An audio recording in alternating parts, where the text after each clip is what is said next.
ইব্রাহিম আলাইহিস সালাম আবুল আম্বিয়া, যাকে নবীদের পিতা বলা হয়, তার থেকে মূলত দুইটা ট্রাইব চলে গেছে, দুইটা বংশ। আমরা জানি একটা বংশ হচ্ছে সারা আলাইহিস সালামের গর্ভে ইসহাক আলাইহিস সালাম। ইব্রাহিম আলাইহিস সালাম, তার প্রথম স্ত্রী সারা আলাইহিস সালাম এবং তার গর্ভে যে সন্তান তার নাম ইসহাক আলাইহিস সালাম। তাকে তিনি রেখে আসেন ফিলিস্তিনে, অর্থাৎ জেরুজালেমে। তার আরেকজন স্ত্রী হাজেরা আলাইহিস সালাম, তার গর্ভে জন্ম নেন ইসমাইল আলাইহিস সালাম। তাদেরকে তিনি রেখে আসেন মক্কায়, কাবা ঘরের পাশে। জেরুজালেমে সারা আলাইহিস সালামের গর্ভ থেকে একটা সম্প্রদায় সৃষ্টি হচ্ছে, এদিকে হাজেরা আলাইহিস সালামের গর্ভে ইসমাইল আলাইহিস সালামের বংশ তৈরি হচ্ছে। ইসমাইল আলাইহিস সালামের বংশের সর্বশেষ নবীর নাম মুহাম্মদুর রাসূলুল্লাহ সাল্লাল্লাহু আলাইহি ওয়াসাল্লাম। মূলত এই বংশে বেশি নবী আসেননি। সারা আলাইহিস সালামের গর্ভে যে ইসহাক আলাইহিস সালাম, তাদের বংশেই সবচেয়ে বেশি নবী এসেছেন। একদিকে মক্কা, আরেকদিকে জেরুজালেম, এই দুইটা শহরকে কেন্দ্র করেই এই বিশ্বের সভ্যতা গড়ে উঠেছে। আজকে আমাদের ইউনিভার্সিটিতে শেখানো হয় সভ্যতা আসছে মূলত পশ্চিম থেকে, অথচ সভ্যতা শুরু হয়েছে নবী দ্বারা। আর মানুষের জ্ঞানের উৎস হচ্ছে আসমানি কিতাব দ্বারা। যাই হোক, ইসহাক আলাইহিস সালামের পরে তার সন্তানের নাম ইয়াকুব আলাইহিস সালাম। ইয়াকুব আলাইহিস সালামের আরেকটা নাম হচ্ছে ইসরাইল। এজন্যই তার বংশধরদেরকে বলা হয় বানু ইসরাইল। কোরআনের যেখানেই হাত দিবেন সেখানেই বানু ইসরাইল, এবং স্পেশালি একটা সূরাই আছে বানু ইসরাইলের সম্পর্কে। তাই আমরা দেখতে পাচ্ছি বানু ইসরাইলের শহর হচ্ছে জেরুজালেম, ওটা তাদের শহর। তো ইসহাক আলাইহিস সালামের বংশ থেকে এরপরে অনেক নবী এসেছেন, লক্ষাধিক, লাখের উপরে। আল্লাহ পাক সবাইকে একটা কমন আদেশ করেছিলেন, একটা কমন অর্ডার, যেটা প্রত্যেকেই করা হয়েছিল। সেটা সূরা বনী ইসরাইলের মধ্যে আছে। আল্লাহ পাক বলেছেন, বা'দা আউযু বিল্লাহি মিনাশ শাইতানির রাজীম, ওয়া ইন উদতুম উদুনা, তোমরা যদি অঙ্গীকার পূরণ করো আমিও অঙ্গীকার পূরণ করব। তোমরা আমার সাথে ফেইথফুল থাকো, আমি তোমাদেরকে সম্মানিত করব। পক্ষান্তরে তোমরা যদি আমার আদেশ অমান্য করো, আমি তোমাদেরকে বাইতুল মাকদাস বা জেরুজালেম থেকে বহিষ্কার করব। কমন অর্ডার সবাইকে দেওয়া হয়েছিল।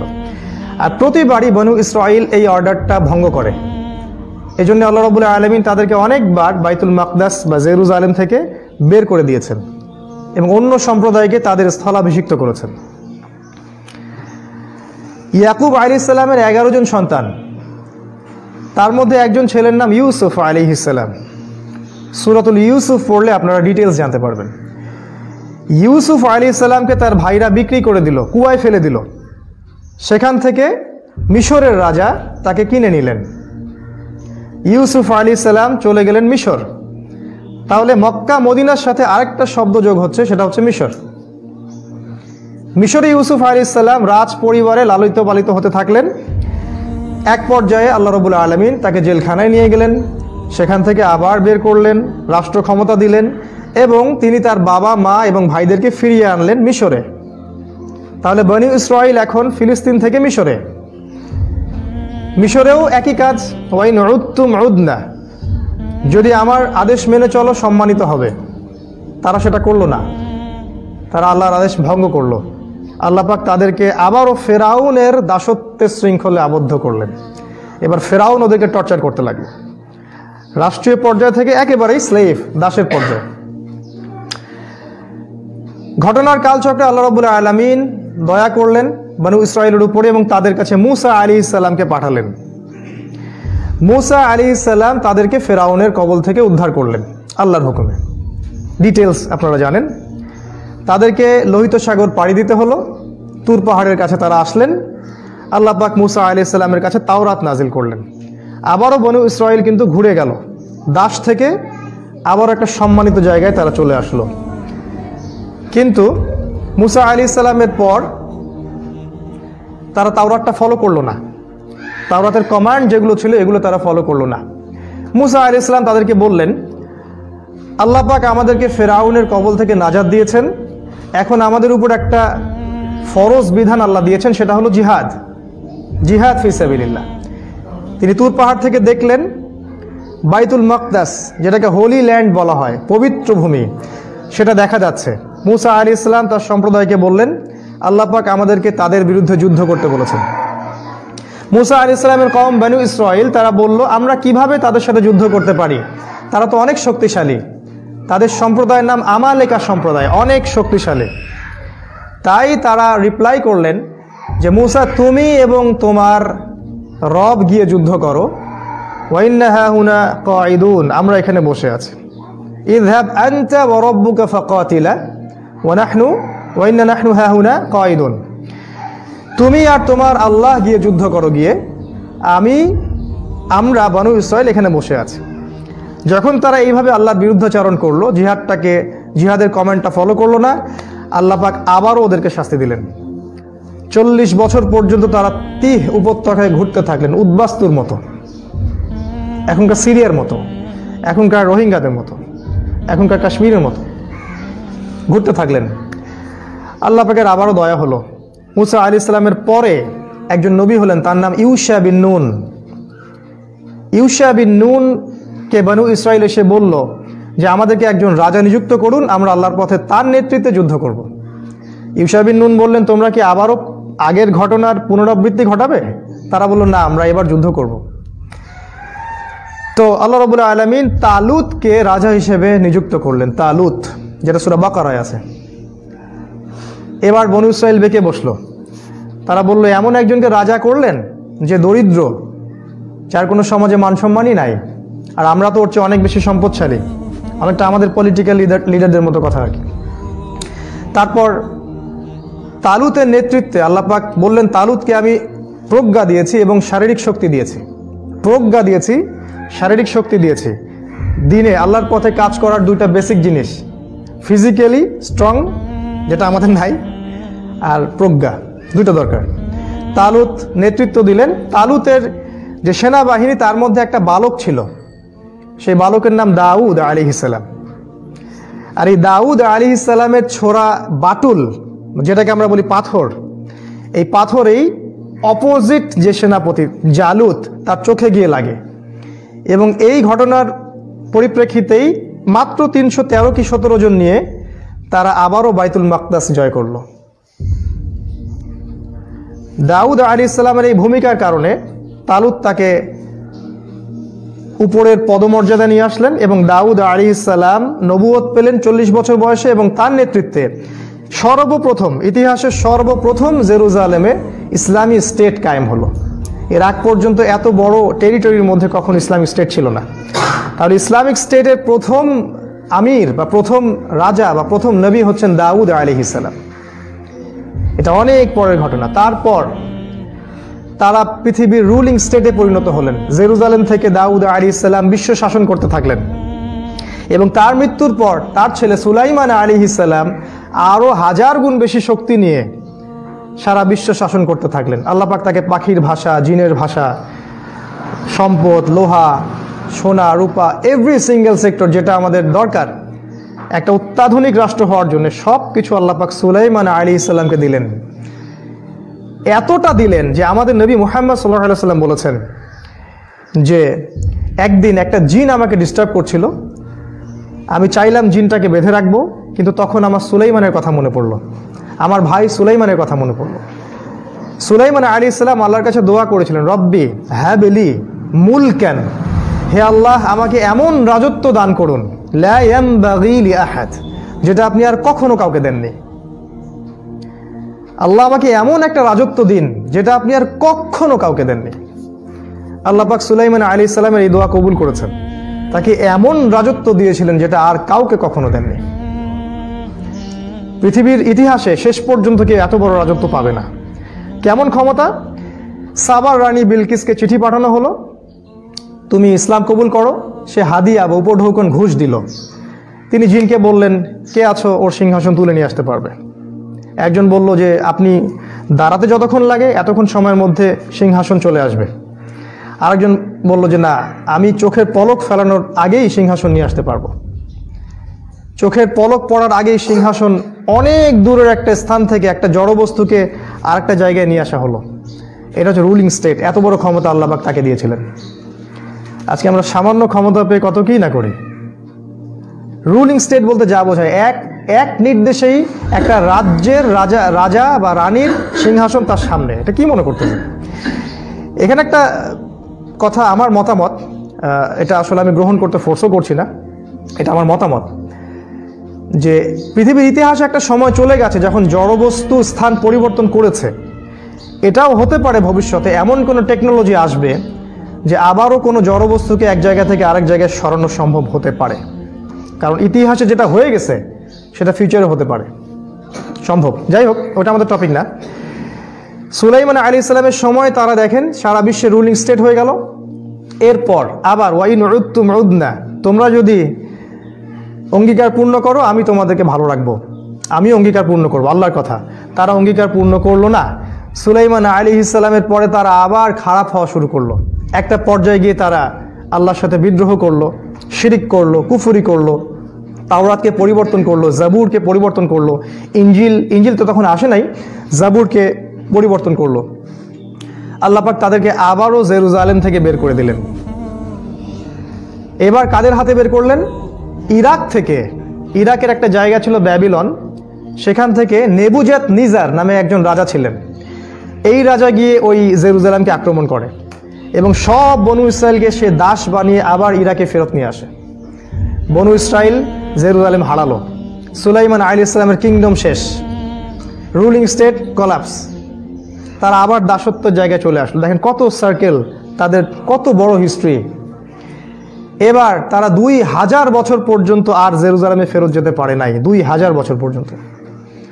এই 2000 বছরে তাদের কাছে আরো অনেক নবী এসেছেন এবং প্রত্যেকটা নবী তাদেরকে একটা মেসেজ দিয়েছেন। এটা আমাদের পয়েন্ট। মেসেজটা হচ্ছে যে তোমাদের সামনে একজন মাসিহ আসবেন। ভালো করে শোনেন এই জায়গাটা। বনু ইসরায়েলের মধ্যে একজন মাসিহ আসবেন। মাসিহ মানে হচ্ছে ত্রাণকর্তা, উদ্ধারকারী। এই মাসিহ যখন আসবে, বনু ইসরায়েল আবারও পৃথিবীর রুলিং স্টেটে পরিণত হবে। এটা ওদের ধর্মগ্রন্থে লেখা আছে বা কেউ লিখে দিয়েছে, কারণ এটা ঐশ্বরিক না। ওরা তাওরাতকে চেঞ্জ করে একটা ধর্ম বানায়, সেটা হচ্ছে তালমুদ। তালমুদ এখানে ওরা লিখে নিয়েছে। যাই হোক, ওরা এটা বিশ্বাস করে যে আখিরুজ জামান বা শেষ জামানায় ওদের একজন মাসিহ আসবে। যে মাসিহ যখন আসবে তখন তারা আবারও সুলাইমান আলাইহিস সালামের মতো এই পুরো বিশ্ব শাসন করবে। এরপর তাদের সেই মাসিহ আসলো।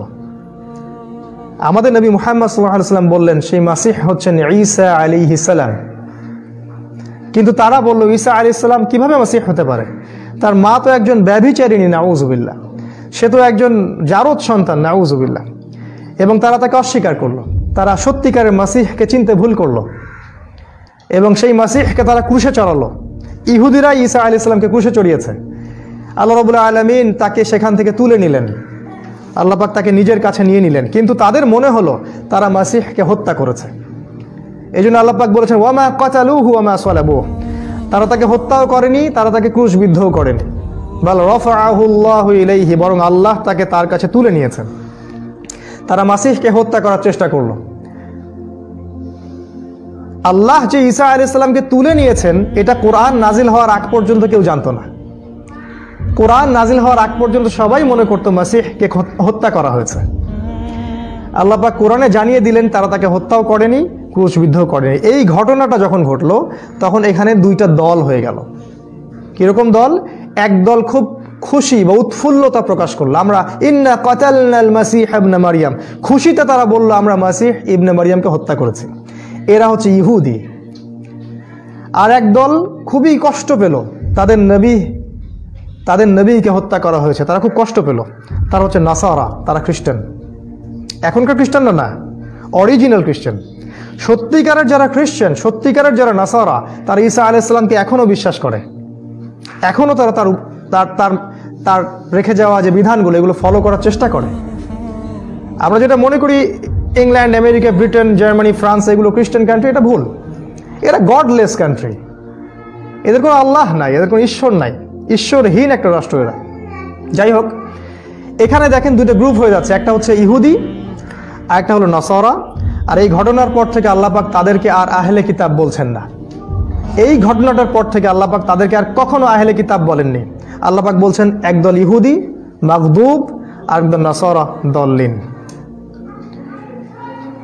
এখানে তিনটা দলের কথা আসলো, ইহুদি, নাসারা এবং মুসলিম।